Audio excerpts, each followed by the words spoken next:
Hi everybody, welcome to this week's video. Since last week we're back in lockdown again. Churches have been closed for public worship, although this isn't strictly correct. Even last time churches weren't closed for public worship. The buildings were, but the church continued to meet virtually, and the same will be true this time.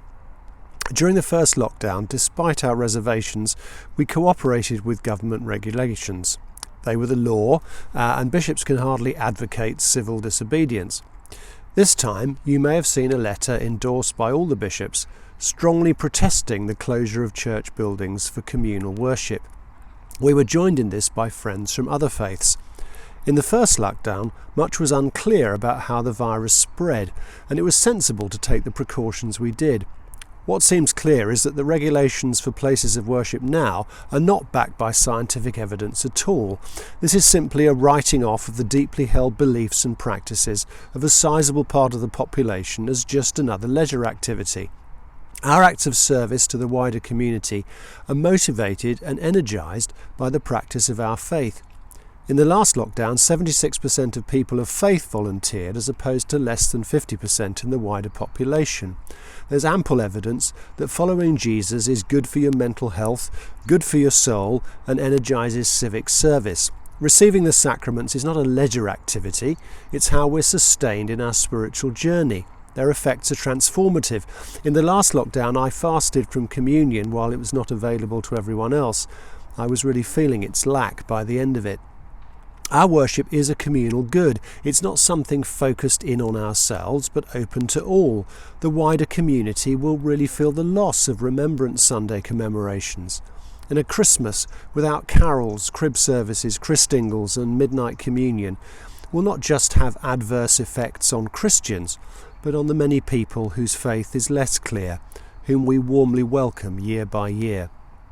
We are at least allowed to open our buildings for private prayer, so let's use that opportunity in this lockdown period. I've been so impressed with how our congregations have made their buildings COVID safe. I'm convinced that we can point folk to in our communities to our buildings as safe places if they're seeking space and solace. These are holy spaces, hallowed by hundreds of years of prayer. In the last lockdown, I know many communities felt the closure of buildings was a sign of God's absence. Could we use this one to proclaim His presence alongside us in the pain and difficulty of this time? The archbishops are also encouraging us to pause to pray at 6 p.m. every day during lockdown. We'll be making some simple resources available for that. Might churches consider ringing a bell at 6 p.m. every day to remind people? If not every day, perhaps on a Thursday, a day being earmarked as a particular focus for our praying. I confess to being very cross about these restrictions on communal worship. I shall continue to pray for those in authority to make wise decisions, as Paul encourages us to do in 1 Timothy 2:2. I'll continue to be law-abiding, as Peter exhorts us in 1 Peter 2:13. But in this case, I will not be doing it with joy, and I'll be chafing against the injustice of it, as I'm sure many of you will. There's an anger that's destructive and ultimately fruitless. We could stew against government rules and even get bitter about it. But as I believe Corrie ten Boom, a survivor of the Holocaust, once said, holding on to bitterness is like drinking poison and expecting the other person to die.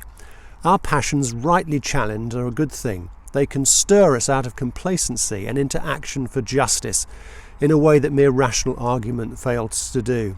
I think part of the passion we feel stirred in this is really a deep sadness, a sadness that following the King of Kings could be thought of as a leisure activity, a sadness that our faith in Christ is so misunderstood, a sadness that there are so few of us now that Boris thinks he's able not to U-turn over this one because many people won't care that much. But the passions stirred by this could instead drive us to more fervent prayer, more energetic service to those who need us, imaginative hospitality and courageous mission. Church buildings may have been closed again for public worship, but the community of disciples will continue to be disciples. Public worship will continue online, and Christians will make Jesus known by word and deed in our hurting and broken world. We have the hope of the glorious, life-transforming gospel, and that is unaffected by government regulations.